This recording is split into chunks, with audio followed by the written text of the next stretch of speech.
The trial of the teen killer became a spectacle when he screams at the judge, utterly convinced he can beat the system.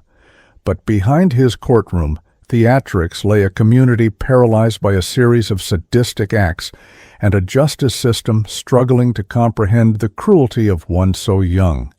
The case would ultimately hinge on the shocking testimony of the one person who knew the truth, ensuring the final sentence lands with the weight of undeniable horror. Young Peter Spencer was abducted from a park and brutally murdered in a derelict industrial warehouse in Cleveland, Ohio. His death was not the result of a conflict or a crime of passion, but an act of calculated sadism designed for the killer's gratification. The city, a resilient Rust Belt metropolis forged in industry, has a tough, no-nonsense attitude. But this crime unearthed a secret, buried under layers of concrete and steel. It was a kind of evil that the hardened city, for all its gritty history, was not prepared to face. Peter was only 9 years old, a boy known for his bright, gap-toothed smile and his love for drawing superheroes in a worn-out notebook. He had spent his afternoon like any other, playing near the swings while his mother watched from a nearby bench. The familiar sounds of the city, a constant, comforting hum. He was the kind of child who embodied a simple, uncomplicated innocence, a stark contrast to the decaying industrial landscape that surrounded their neighborhood. This innocence made him an easy target for the predator who had been watching, not with the goal of ransom or rage, but with the cold desire to exert ultimate power over another human being. The abduction itself was horrifyingly simple, a quiet and swift event that went unnoticed in the late afternoon haze. The perpetrator, Liam Cole, was barely a teenager himself, yet he moved with a confidence that belied his 14 years. He did not use brute force, but a quiet word, a promise of something interesting to see, a lure tailored to the curiosity of a child. Peter, trusting and naive, followed him away from the relative safety of the park and into the labyrinth of abandoned buildings that dotted the city's industrial flats, a place where secrets could be buried forever under layers of concrete and rust. Inside the cavernous, graffiti-scarred shell of a former factory, the true nature of the crime unfolded. This was a place where the tough, no-nonsense attitude of Cleveland had been forgotten, left to decay and crumble. Here, Liam Cole's sadistic fantasy was brought to life, a private theater of cruelty where he was the sole director and actor. The thrill for him was not in the act of killing itself, but in the prolonged terror, the feeling of absolute control, the power of holding another's life in his hands. Every moment was orchestrated for his own perverse enjoyment, a performance for an audience of one. The discovery of Peter Spencer's body the following morning sent a shockwave of horror through the city. The initial call to dispatch was not a frantic cry for help, but the grim, steady voice of a demolition worker who had stumbled upon the scene. The details were so disturbing that the first responders, men and women accustomed to the city's harsh realities, were visibly shaken. They had seen violence and tragedy, but this was different. This was a calculated violation of everything the community held dear, an act of pure sadism that seemed to poison the very air. Detective Keith Gonzalez of the Cleveland Police Department was assigned as the lead investigator, a veteran with 20 years of service who thought he had seen it all.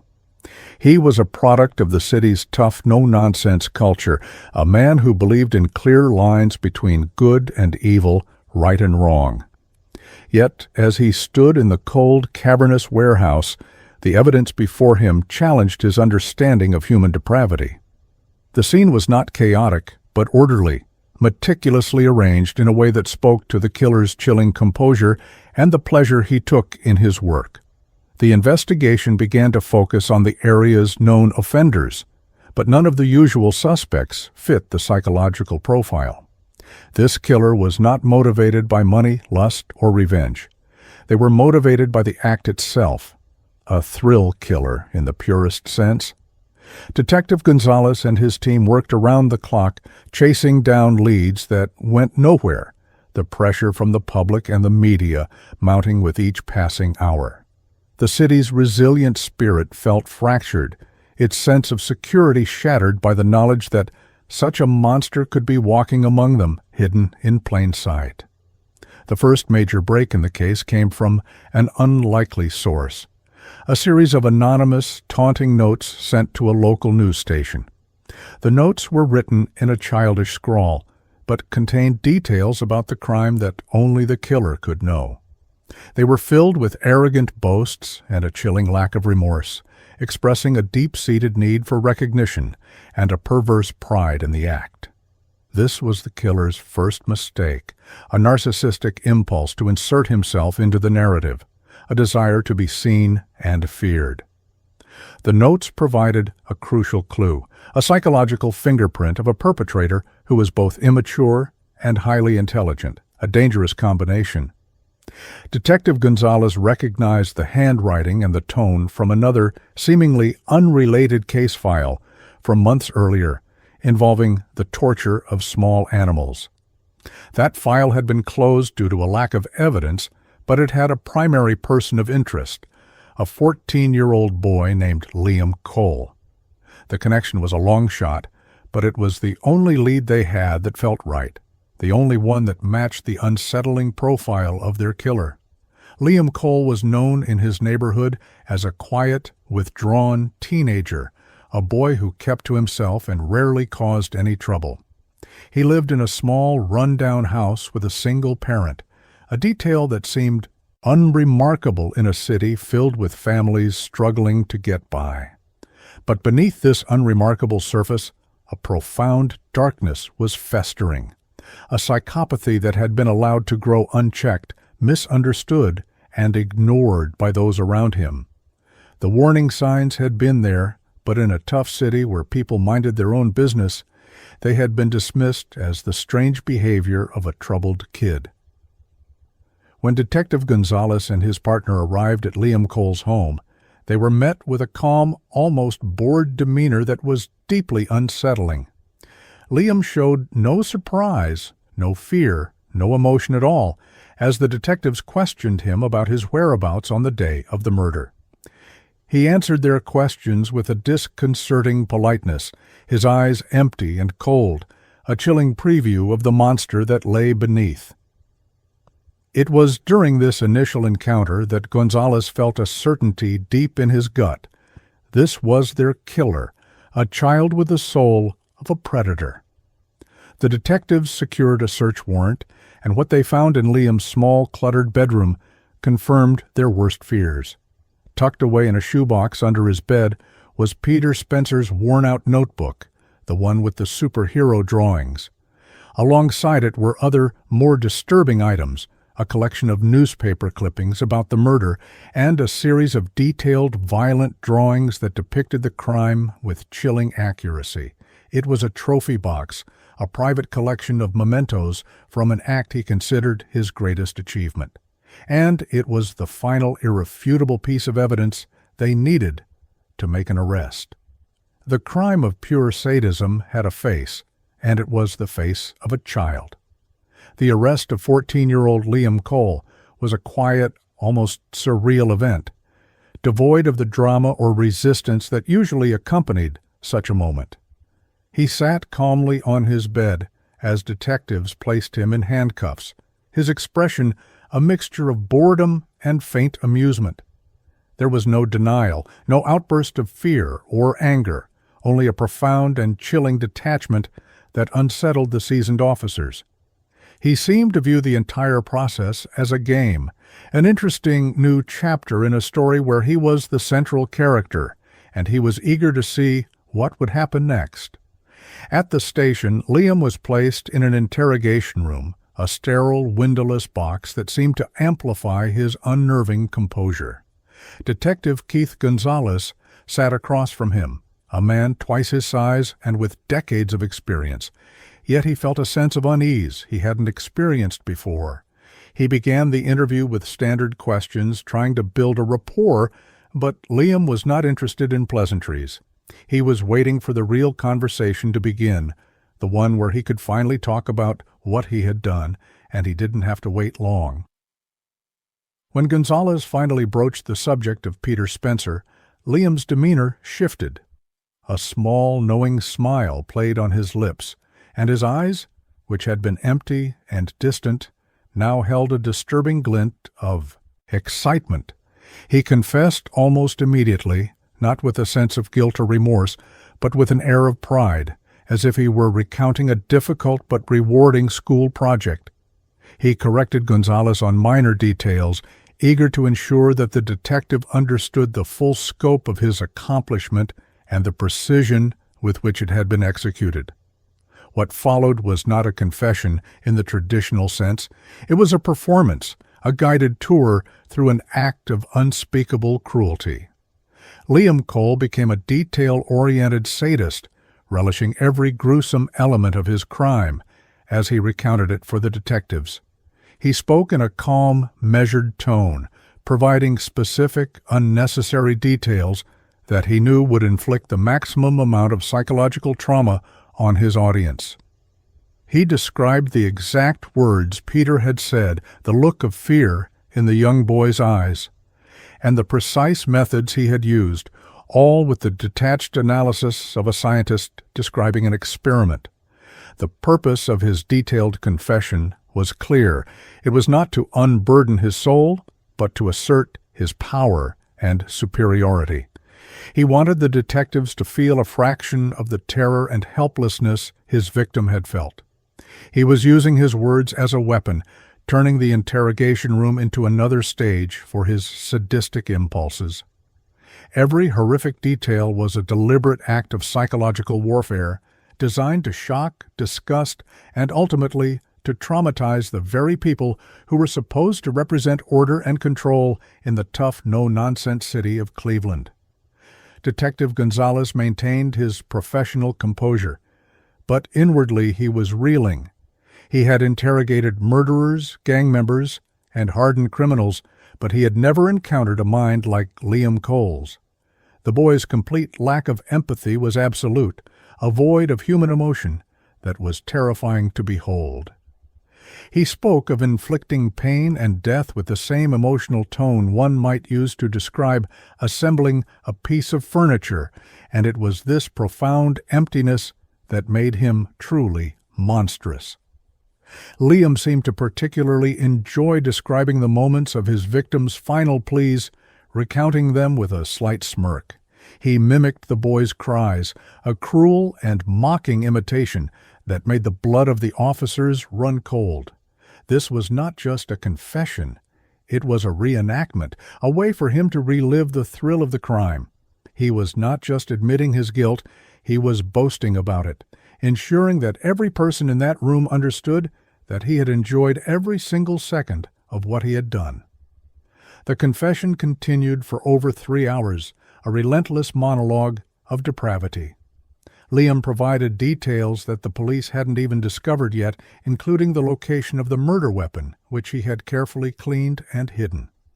He drew them a map on a piece of paper, his hand steady, his lines precise. It was another demonstration of his intelligence and his meticulous nature, traits that, when combined with his sadism, created a uniquely dangerous predator. Throughout the interrogation, Liam never once referred to Peter Spencer by his name. He called him the boy, or the subject, dehumanizing his victim even in death. This linguistic choice was a clear window into his psyche.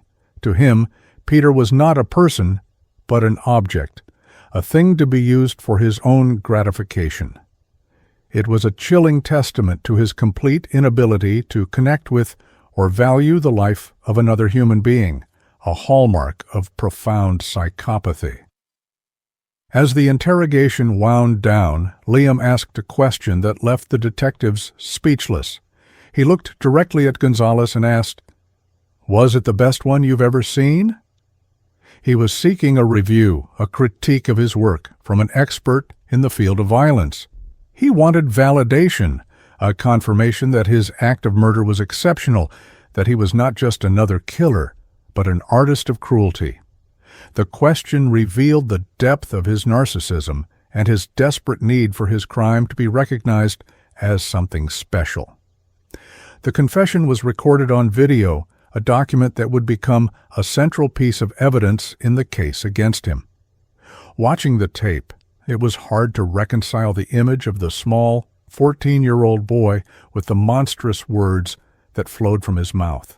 He appeared so ordinary, so unremarkable, yet his mind was a landscape of horrors, a place where empathy had died and sadism had taken root.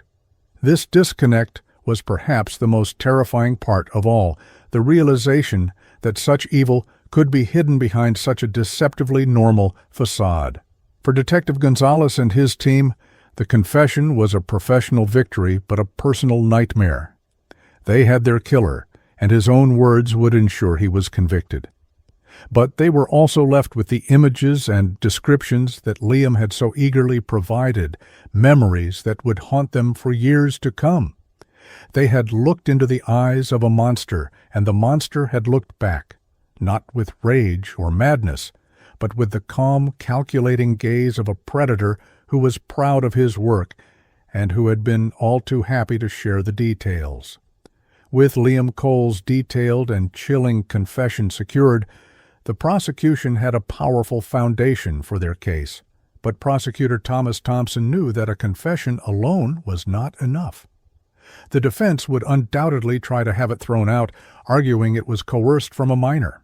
To build an airtight case, Thompson and Detective Gonzalez had to dig deeper into Liam's life, to understand the path that had led a 14-year-old boy to commit such a monstrous act. They needed to uncover the context, the warning signs, and the systemic failures that had allowed a young predator to flourish in the shadows of Cleveland. The investigation quickly moved beyond the immediate facts of the crime and into the murky history of Liam's upbringing. What they discovered was not a simple story of a bad seed, but a complex and tragic narrative of abuse and neglect that had shaped him from his earliest years. This revelation did not excuse his actions, but it provided a disturbing explanation for the development of his psychopathy. It was a history that complicated the narrative of pure, unexplained evil, revealing instead a monster that had been, in many ways, created. Liam was raised by a single mother in a home marked by instability, poverty, and a profound lack of emotional support. Neighbors, when interviewed, described the household as chaotic and cold, a place where shouting was common and affection was non-existent. They painted a picture of a young boy who was largely left to fend for himself, a ghost in his own home, unseen and unheard by the one person who was supposed to care for him.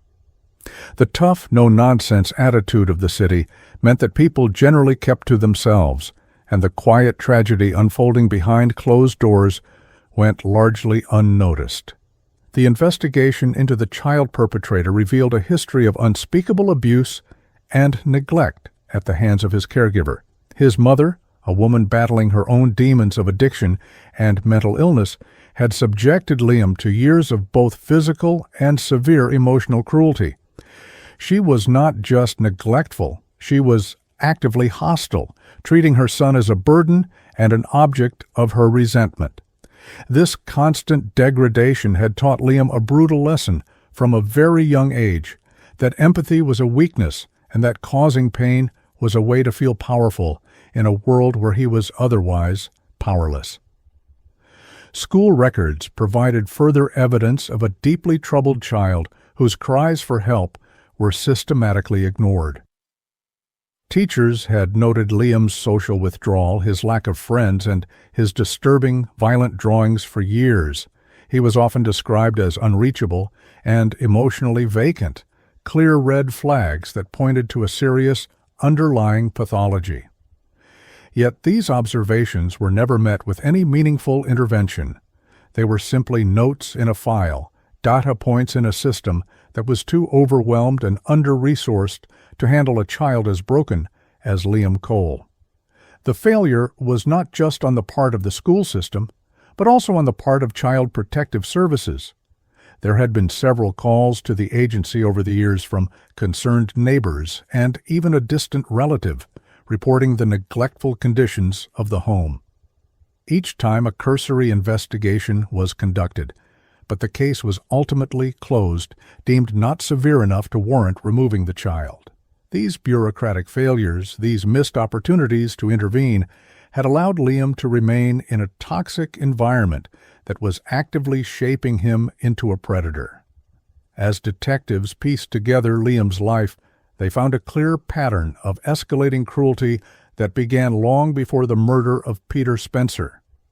It started with small animals, a detail Gonzalez had noted from the previous closed case. Interviews with former classmates revealed that Liam had a reputation for torturing stray cats and dogs, acts of sadism that were dismissed by other kids as weird, but were in reality practice runs for the violence he would later inflict on a human victim. These were the clear warning signs of psychopathy, the textbook precursors to homicide that had been misunderstood and dismissed by the adults in his life. The discovery of this history of abuse created a complex challenge for the prosecution. Thomas Thompson's goal was to convict Liam of murder and ensure he was tried as an adult, but the defense would now have a powerful argument for mitigation. They could paint Liam not as a monster, but as a victim, a product of a horrific upbringing that had warped his sense of right and wrong. This narrative could sway a jury, making them see him as a damaged child in need of rehabilitation rather than a cold-blooded killer deserving of punishment. Thompson knew he had to frame the narrative carefully. He could not ignore the abuse as it was a fundamental part of the story, but he had to argue that it was an explanation, not an excuse. He had to show the jury that while Liam's past was tragic, it did not diminish his culpability for the choices he made. The prosecution strategy shifted to focus on the moments where Liam had a choice. The clear, calculated decisions he made to inflict pain and to kill, proving that he understood the nature of his actions and, more importantly, that he enjoyed them. The evidence of his meticulous planning became even more crucial. The taunting notes, the hidden trophies, and the detailed confession all pointed to a mind that was not lost in a fog of trauma, but was sharp, organized, and fully in control. Thompson would argue that Liam's intelligence and his ability to plan demonstrated that he was not a helpless victim of his circumstances. He was an active and willing participant in his own descent into evil, a boy who had taken the pain he had received and chosen to multiply it and inflict it upon an innocent child. The investigation also uncovered the role of Liam's mother as not just a source of abuse, but as a passive enabler. She had been aware of his cruelty to animals and his disturbing behavior, but had done nothing to stop it. In fact, there was evidence she had even encouraged his detachment, praising him for being tough and unsentimental. Her own brokenness had prevented her from seeing the monster she was helping to create, or perhaps on some level, she simply did not care. This complete picture of Liam's life, from the abuse he endured to the escalating violence he perpetrated, was essential for the prosecution to build its case. It allowed them to preempt the defense's arguments and to present a more nuanced and therefore more believable story to the jury. Liam Cole was both a product of his environment and a monster of his own making. The abuse had provided the kindling, but his own choices had lit the match, and the resulting fire had consumed the life of Peter Spencer, leaving a scar on the heart of a city that prided itself on its resilience. As the pre-trial hearings began, the city of Cleveland got its first real look at Liam Cole, the 14-year-old boy accused of a crime that had shaken its industrial foundations. He entered the courtroom not with the downcast eyes of a remorseful child, but with the defiant, arrogant stare of someone who believed he was the smartest person in the room. His composure, which had been so unnerving in the interrogation room, was now on public display, and his utter lack of contrition began to transform public fear into a cold, simmering rage. Liam seemed to relish the attention, the cameras, and the hushed whispers that followed him. He treated the proceedings as a form of entertainment, a welcome diversion from the monotony of his life in juvenile detention. During the long, tedious discussions of legal motions and procedures, he was often seen doodling in a notebook, seemingly oblivious to the gravity of his situation. It was a calculated performance of detachment, another way for him to assert his perceived superiority over the system that was trying to hold him accountable. The spectacle reached a new level of public outrage due to the work of a courtroom sketch artist. During a particularly grueling hearing where the prosecution detailed the brutal nature of Peter Spencer's death, the artist, a woman who had sketched hundreds of defendants, noticed Liam's complete lack of reaction. While the gallery and even some of the hardened court officers flinched at the graphic descriptions, Liam continued to draw in his notebook with a focused intensity. The artist, intrigued and disturbed, decided to focus her sketch not on his face, but on his hands and what he was creating. Later that evening, the sketch was broadcast on the local news, and it sent a fresh wave of horror through the community. The court sketch artist had captured the defendant drawing violent or profane images instead of paying attention, which was then shown on the news. He had not been idly doodling. He was drawing graphic, comic book-style depictions of the murder, filled with grotesque details and cruel caricatures of his victim.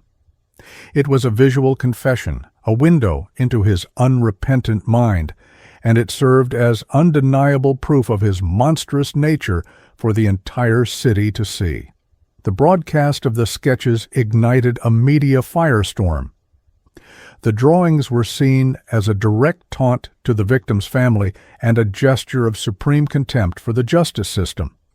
For the people of Cleveland, a city with a tough, no-nonsense attitude, this was an unforgivable act of disrespect. It solidified the public perception of Liam Cole not as a troubled kid, but as a sociopath who was actively enjoying the pain and notoriety his crime had brought him. The community's sympathy, already thin, evaporated completely, replaced by a collective demand for the harshest possible punishment. Liam's defense. Team was appalled. They had been carefully crafting a narrative of a damaged, abused child who had acted out of trauma, a strategy that now lay in ruins. His public display of sadism had completely undermined their efforts to portray him as a victim. They confronted him about the drawings, but he was unrepentant, even proud. He saw the news coverage as a victory, a sign that he was famous and that his work was being recognized. His behavior in court only worsened in the following days. He began making eye contact with Peter Spencer's parents, who sat in the front row of the gallery, their faces etched with grief. He would hold their gaze with a small, chilling smirk, a silent and cruel message that he felt nothing for their loss. It was an act of psychological torture, a continuation of the sadism he had displayed in the warehouse, now performed under the fluorescent lights of a courtroom. The bailiffs had to repeatedly warn him to face forward, but the damage was already done. The pre-trial phase became a showcase of Liam's pathology. He seemed incapable of understanding that his actions had consequences, not just for his victim, but for himself.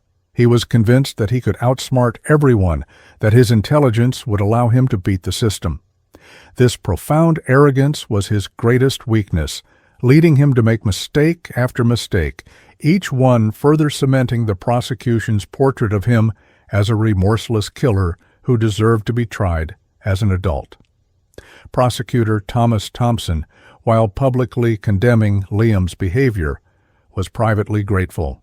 Every profane drawing, every contemptuous smirk was another nail in the coffin of the defense's mitigation strategy. He began to incorporate Liam's courtroom demeanor into his pretrial motions, arguing that it demonstrated a clear and present danger to society and a complete lack of potential for rehabilitation. The boy's own actions were making the prosecution's case for them, proving that he was not a child in the eyes of the law, but a predator. The court artist's sketches became a symbol of the case, reprinted in newspapers and shown on national news programs. They captured the horrifying disconnect between Liam's youthful appearance and the darkness within him. The public was captivated and repulsed by the image of a boy calmly illustrating his own brutality. It was a stark and powerful indictment, more effective than any legal argument, and it ensured that when the trial finally began, the jury pool would be walking into the courtroom with a clear and unforgettable image of the defendant's character. For Peter Spencer's family, these pre-trial antics were a special kind of hell. They were forced to sit in the same room as the monster who had stolen their son and watch as he desecrated his memory with a pencil and paper. Their grief was compounded by a sense of powerlessness, a feeling that the legal system was allowing their son to be victimized all over again. Their silent dignity in the face of such profound disrespect earned them the sympathy and support of the entire city, which now viewed the upcoming trial as a battle for the soul of their community. Liam Cole's mask of remorse was not just thin, it was non-existent. He wore his sadism and his arrogance like a badge of honor, convinced that they were signs of his strength and superiority.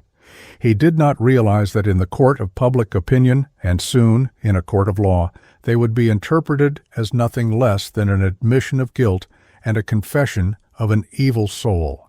The sketches, born from a moment of profound narcissism, had ensured that no one would ever see him as a child again. The first day of the trial of Liam Cole was a tense and somber affair, drawing a massive crowd of media and concerned citizens to the Cleveland courthouse.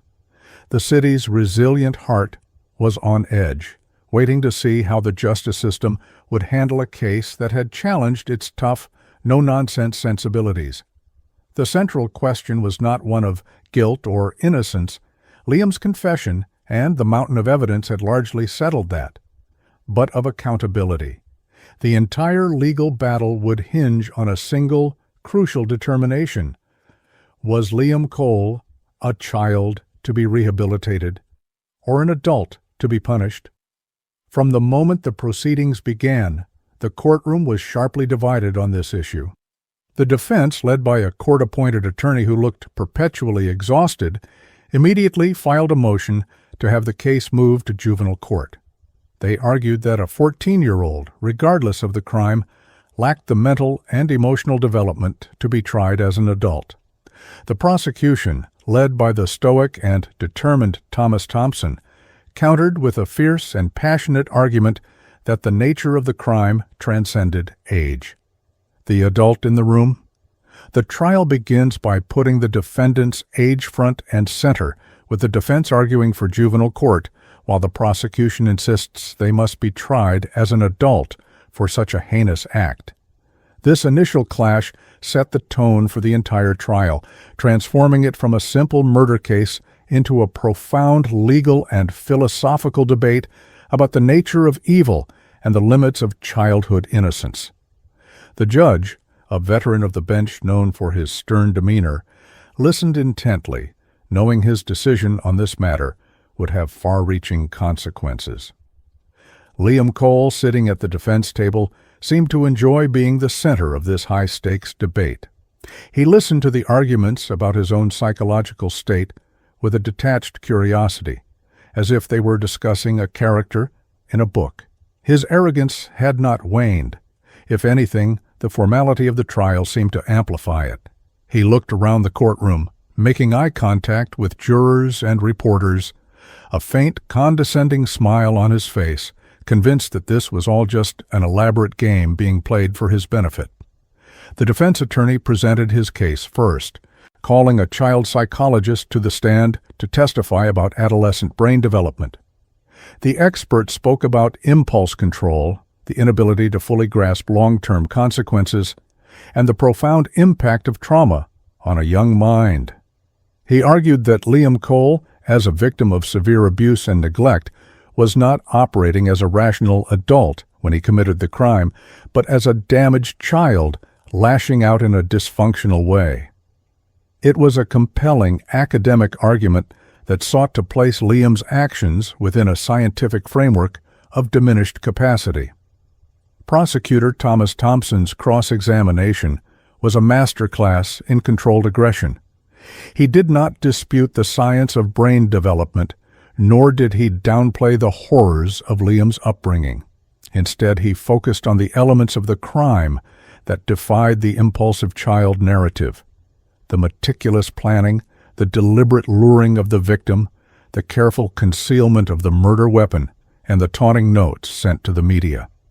He asked the psychologist, "Is it characteristic of an impulsive child to methodically torture a victim for hours, to keep trophies of the crime, and to confess with pride and relish?" The psychologist was forced to concede that these behaviors were indicative of a severe underlying pathology, not just typical adolescent impulsivity. Thompson then presented the court artist's sketches from the pretrial hearings, asking the expert if drawing celebratory images of a murder was the act of a remorseful, traumatized child. The sketches, displayed on a large screen for the entire court to see, were a powerful rebuttal to the defense's argument. They spoke not of a broken child, but of a proud and unrepentant predator. When it was his turn to argue, Thompson's voice filled the courtroom with a quiet fury.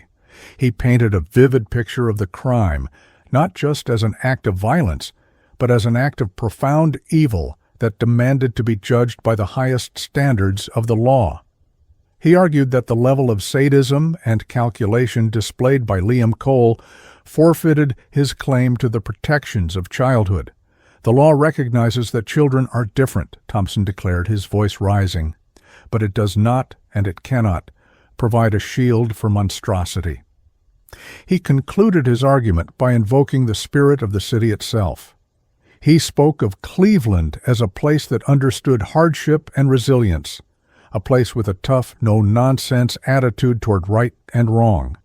He argued that to send Liam Cole to a juvenile facility from which he could be released in just a few years would be an insult to the memory of Peter Spencer and a betrayal of the community's fundamental sense of justice. He looked directly at the judge and said, "There is an adult in this room, Your Honor. He may be small, he may be young, but he is an adult in his capacity for cruelty, and he must be held accountable as one." The judge recessed the court to consider his decision. The atmosphere in the courtroom was thick with tension. Peter Spencer's parents held hands, their faces pale and strained, while Liam Cole whispered a joke to his lawyer, earning a sharp, angry glare in return. The city, watching through the lens of the media, held its collective breath. This decision was about more than just legal jurisdiction. It was a moral judgment on the boy at the center of the storm. When the judge returned, his face was grim. He spoke for several minutes, acknowledging the complexities of the case, the tragedy of Liam's upbringing, and the legal precedents for trying minors as adults. He then looked directly at Liam Cole and delivered his ruling. He stated that the viciousness and criminal sophistication of the crime were so extreme that they outweighed the considerations of the defendant's age. The motion to move the case to juvenile court was denied. Liam Cole would be tried as an adult. A collective sigh of relief swept through the gallery. Peter Spencer's mother quietly began to cry, a release of weeks of pent-up fear and anxiety. Across the aisle, Liam Cole's expression finally changed. The arrogant smirk vanished, replaced by a flash of genuine anger and disbelief. For the first time, a crack had appeared in his facade of untouchability, a flicker of realization that he might not be able to beat the system after all. It was a small moment, but it was a significant one, a sign that the weight of justice was finally beginning to descend upon him.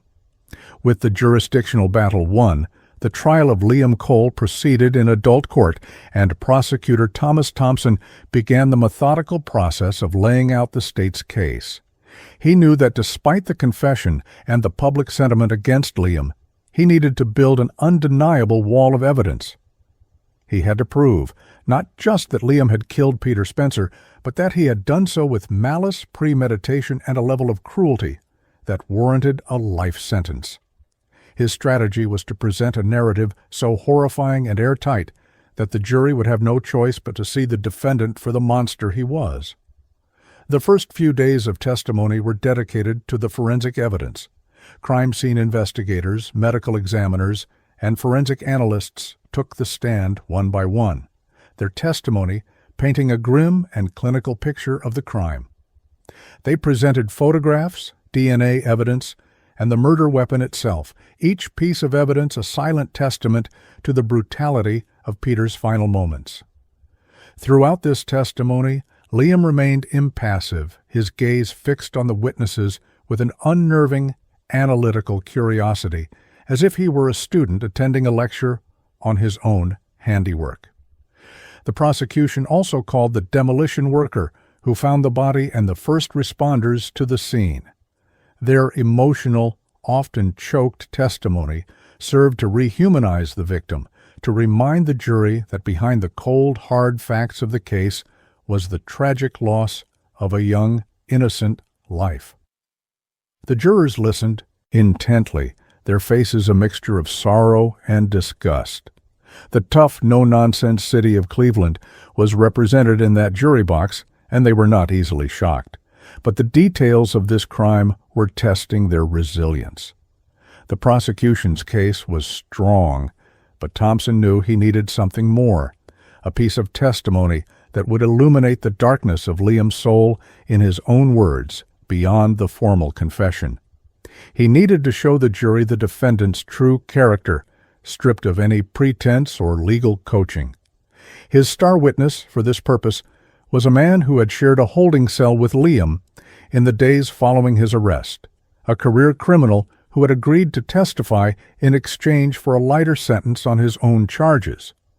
The appearance of the jailhouse snitch on the witness stand was a moment of high drama. He was a rough-looking man, covered in prison tattoos, a stark contrast to the clean-cut professionals who had testified before him. The defense attorney immediately objected, arguing that the testimony of a convicted felon was inherently unreliable.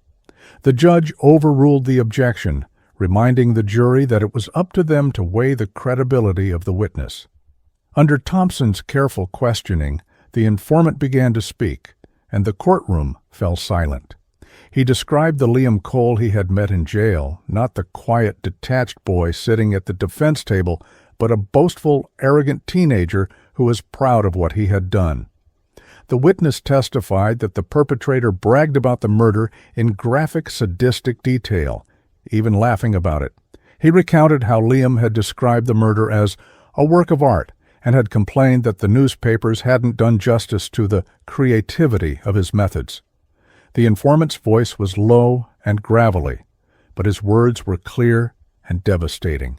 He told the jury that Liam had reenacted parts of the crime for him in their cell, mimicking Peter Spencer's terrified pleas for his mother.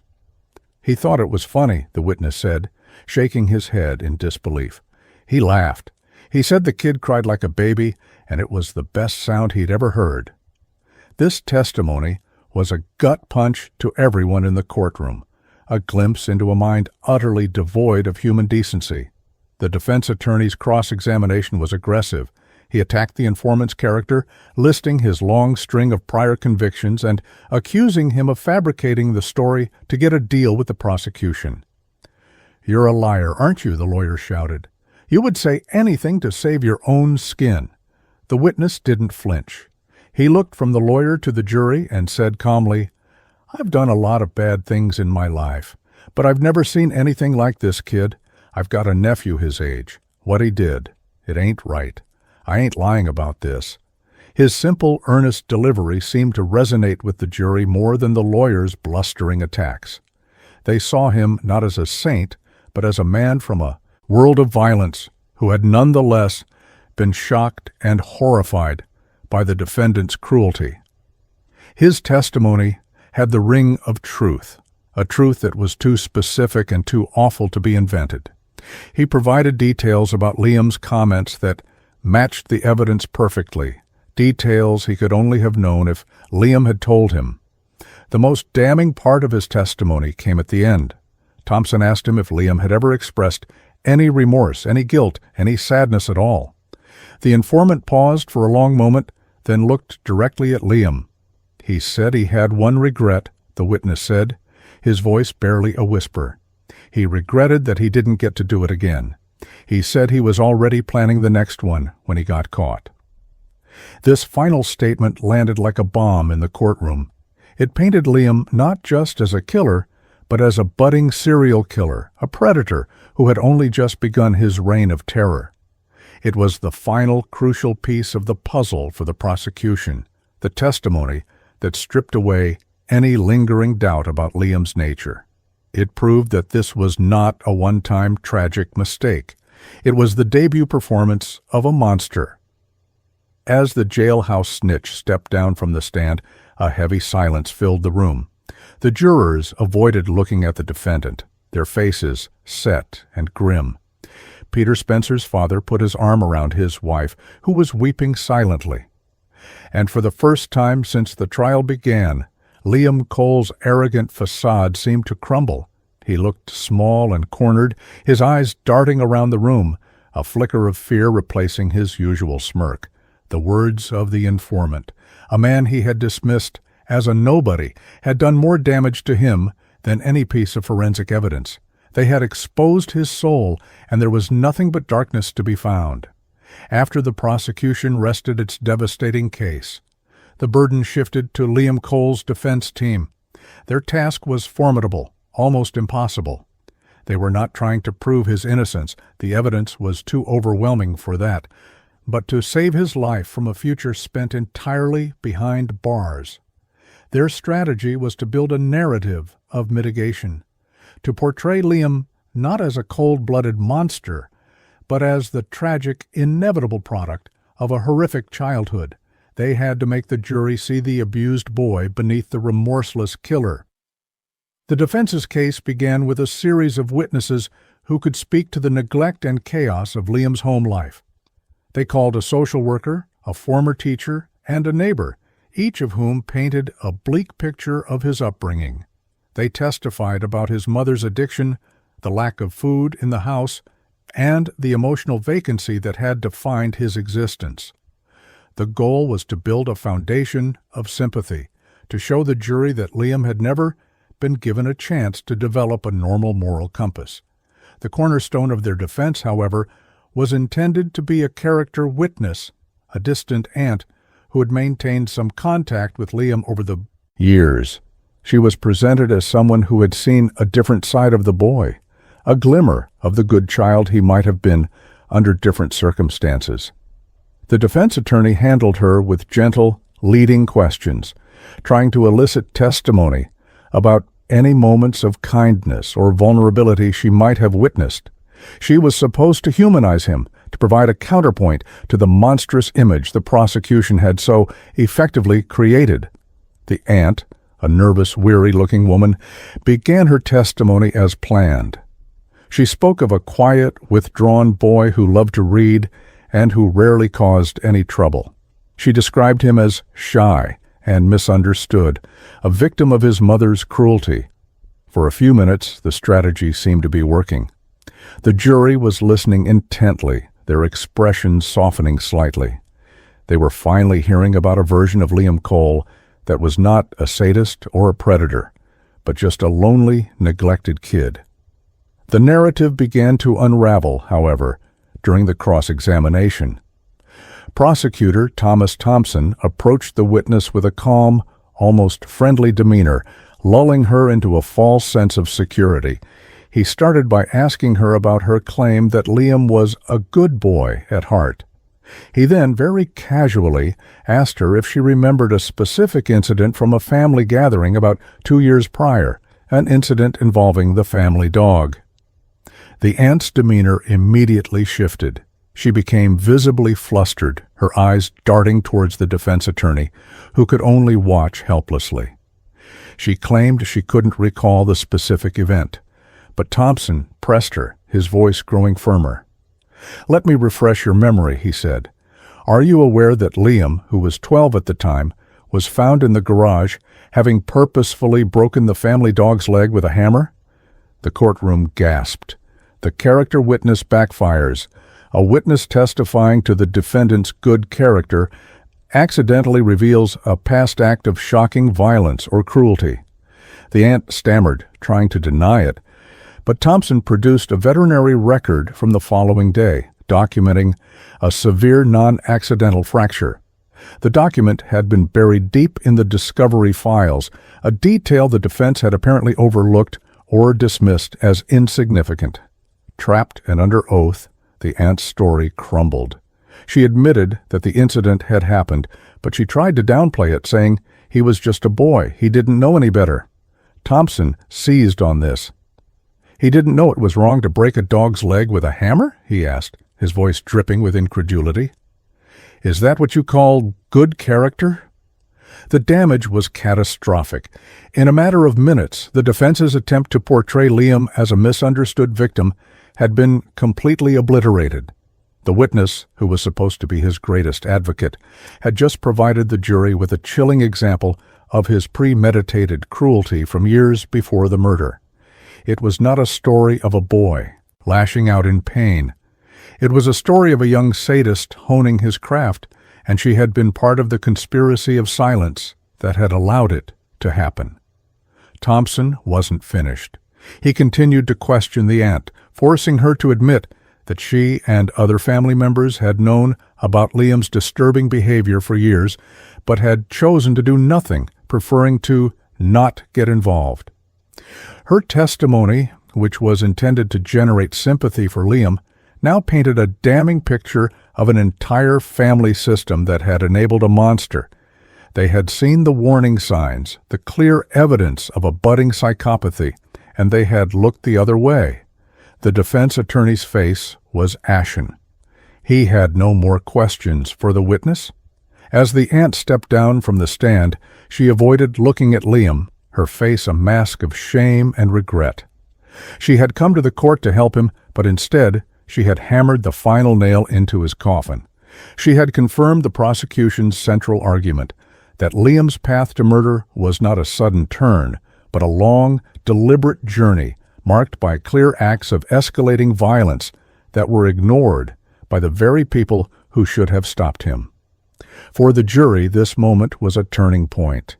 Any lingering doubts, any flicker of sympathy they might have felt for the defendant was extinguished by the image of a 12-year-old boy, a hammer, and a helpless animal. They now saw the defense's narrative for what it was, a desperate attempt to excuse the inexcusable. They saw Liam Cole not as a victim, but as a predator who had been allowed to evolve, his cruelty nurtured by the silence and indifference of those around him. Liam, for his part, seemed unfazed by his aunt's testimony. As she tearfully recounted the story of the dog, he was seen whispering to his lawyer, a faint smirk on his face. He seemed to find the whole situation amusing, another example of the foolishness of the adults who claimed to understand him. His arrogance was so profound, so unshakable, that he could not see that his own family had just sealed his fate. He was still convinced he could beat the system, even as the walls were closing in around him. The final phases of the trial were a somber march toward the inevitable conclusion. After the defense's case imploded, all that remained were the closing arguments and the victim impact statements. The question of guilt was no longer in doubt. The only remaining question was the cost, the price Liam Cole would pay for the life he had stolen. It was during this final emotional stage of the proceedings that the full weight of the community's grief and loss descended upon the courtroom, creating a moment of unbearable poignancy that would be remembered long after the verdict was read. Thomas Thompson delivered a closing argument that was both a legal summation and a eulogy. He walked the jury through the evidence one last time, reminding them of the confession, the drawings, the jailhouse informant, and the chilling testimony of Liam's own aunt. He argued that the defendant was not a troubled child, but a predator in training, whose crime was the logical culmination of a lifetime of escalating cruelty. He urged them to deliver a verdict that would send a clear message that in the tough, no-nonsense city of Cleveland, justice would not be swayed by age when the crime was one of ultimate evil. The defense attorney offered a subdued, almost hopeless, closing statement. He did not ask for an acquittal, but pleaded for the jury to consider Liam's tragic life, to see the abuse and neglect that had shaped him. He asked for mercy, for a verdict that would allow for the possibility of rehabilitation, for a chance, however slim, that the broken boy could one day be repaired. It was a heartfelt plea, but it felt hollow in the face of the overwhelming evidence of Liam's unrepentant sadism. After the closing arguments, the judge allowed for the victim impact statements to be read. This was the moment for Peter Spencer's family to finally have their voice heard, to speak not to the jury or the judge, but to the memory of their son and the man who had taken him. Peter's father, a large man who worked in one of the city's few remaining steel mills, walked slowly to the podium, his hands trembling as he unfolded a piece of paper. He spoke of a boy who loved baseball, who was afraid of the dark, and who wanted to be a firefighter when he grew up. His voice, thick with unshed tears, filled the silent courtroom with a father's profound and unending grief. Then it was Peter's mother's turn.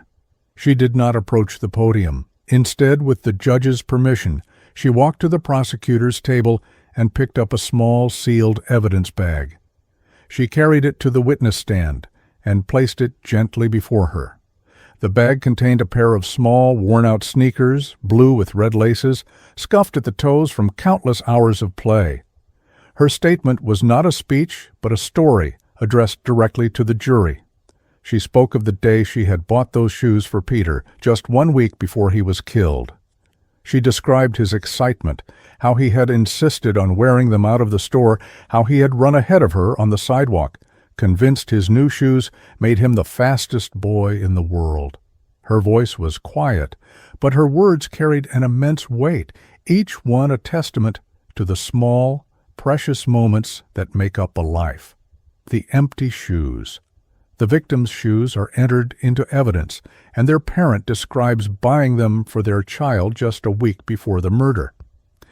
This simple, powerful act transformed the abstract horror of the crime into a tangible, heartbreaking reality. The shoes were not just evidence. They were a symbol of a stolen childhood, of a future that would never be.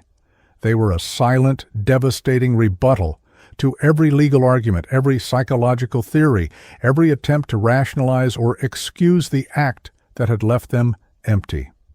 As she spoke, the courtroom was gripped by a profound and heavy sorrow. Jurors wept openly, their professional detachment washed away by a mother's grief.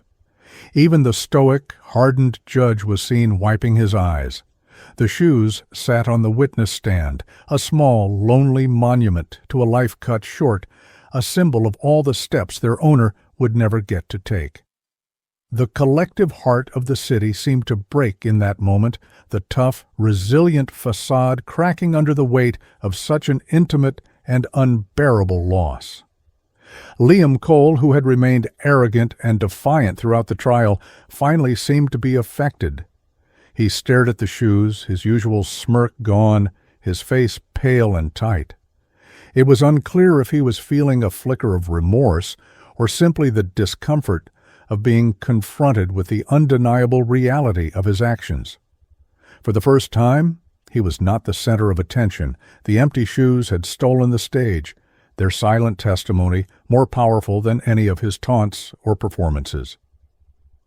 Peter's mother finished her story, her voice breaking as she described the last time she had tied those red laces for her son. She looked at the jury, her eyes pleading, and said, "He was just a boy. He was my boy. Please, don't forget him." She then turned and walked back to her seat, leaving the shoes on the witness stand, where they remained for the rest of the day, a constant, heartbreaking reminder of what had been lost. This was the breaking point for everyone in the room. The trial was no longer about legal arguments or psychological profiles.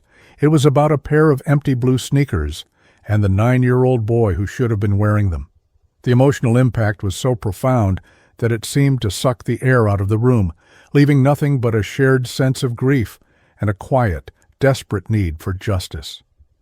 The jury filed out to begin their deliberations, their faces etched with the image they had just witnessed, an image that would surely guide them to their verdict. The jury's deliberation was surprisingly swift.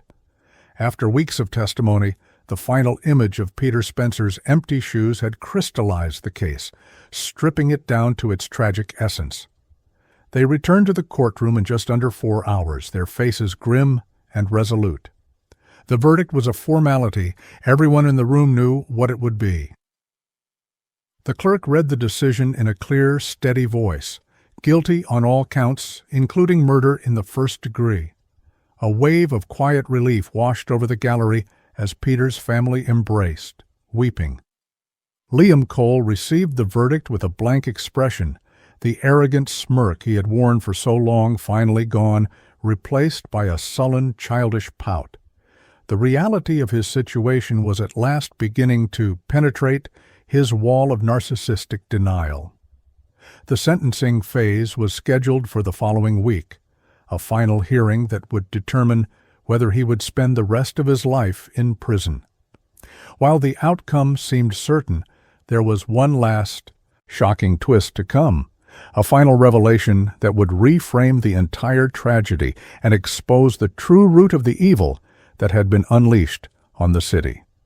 The defense's primary argument during the sentencing hearing was, once again, Liam's horrific upbringing. They pleaded with the judge to consider the years of abuse and neglect as a mitigating factor, to choose life with the possibility of parole over life without. To support this plea, they called their final witness Liam's mother. It was a high-risk strategy, a desperate, last-ditch effort to elicit some form of sympathy for her son and for herself. She took the stand looking frail and disheveled, a woman worn down by a hard life and her own demons. Her testimony began as expected, with a tearful, rambling account of her struggles as a single parent, her battles with addiction, and her regrets over her failures as a mother. She portrayed herself as a victim, overwhelmed by circumstances beyond her control. For a moment, it seemed as if she might actually generate a flicker of pity from the court, but under Thomas Thompson's sharp, incisive cross-examination, her carefully constructed facade of victimhood began to crack. He did not ask her about her addiction or her poverty. He asked her about her son.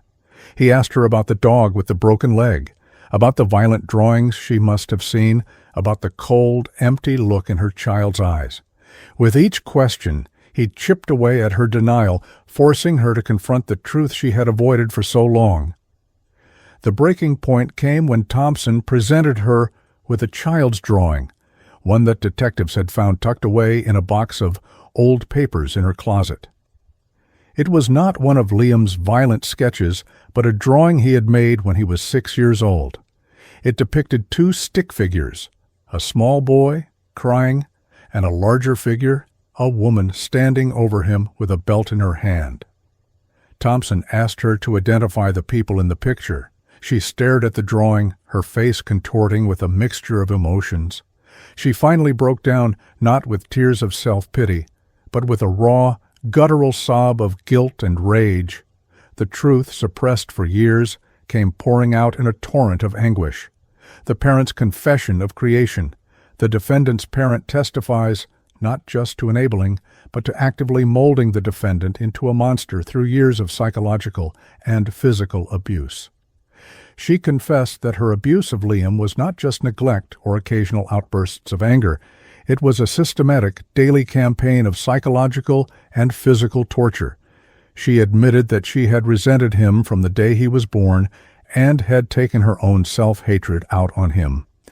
She described how she had deliberately isolated him, forbidden him from having friends, and taught him that emotions were a weakness to be despised.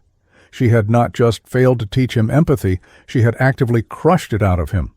Her most horrifying admission was that she had encouraged his cruelty. She confessed that when she discovered he had been torturing animals, she had not punished him, but had praised him for being strong and tough like her. "I wanted him to be hard," she cried, her voice hoarse with shame. "I didn't want him to be weak and scared like I was. I made him this way. I made him a monster." The courtroom was stunned into absolute silence. This was not just the confession of an enabler. It was the confession of a creator. She had been the architect of her son's psychopathy, the one who had laid the foundation of cruelty and then taught him how to build upon it. The narrative of the bad seed was shattered forever, replaced by the horrifying truth of a child who had been meticulously crafted into a killer by the one person who was supposed to protect him. This final revelation was the psychological key to the entire case. It explained the profound emptiness in Liam, his inability to feel empathy, his addiction to power and control. He had learned from his first and only teacher that love was pain, and that power was the only thing that mattered. His murder of Peter Spencer was not a random act of evil, but a graduation exercise, the final logical expression of the lessons his mother had taught him. Liam, watching his mother's breakdown from the defense table, showed no emotion at all. He watched her confess to his own damnation with the same detached curiosity he had shown throughout the trial. Her confession, her pain, her guilt, it meant nothing to him. He was her creation, and he was perfect. He was empty, just as she had taught him to be. The judge, his face a mask of cold fury, listened to every word. This new testimony did not create sympathy for Liam. It did the opposite. It erased any possibility that he could ever be rehabilitated. He was not just damaged. He was fundamentally, irrevocably broken, his moral core deliberately and systematically destroyed. The final revelation had not provided a reason for mercy. It had provided the ultimate argument for his permanent removal from society. The monster had a creator, and now they were both exposed. The final day of the trial arrived, carrying the heavy weight of all that had been revealed. The courtroom was packed, the city of Cleveland waiting for the final chapter in a story that had exposed a deep wound in its community. Liam Cole, the 14-year-old killer, sat at the defense table, his brief flashes of anger and fear replaced by a renewed and final display of sullen arrogance. He was a cornered animal, but he was still convinced of his own superiority, still unable to grasp the totality of his downfall. The judge entered, and a heavy silence fell over the room. Before pronouncing the sentence, he addressed the court, his voice grave and measured. He spoke of the profound tragedy that had brought them all here, the loss of one young life and the destruction of another. He acknowledged the horrifying abuse that Liam had suffered, calling it a catastrophic failure of family and society. But then his tone shifted, hardening into one of righteous fury as he turned his attention to the defendant.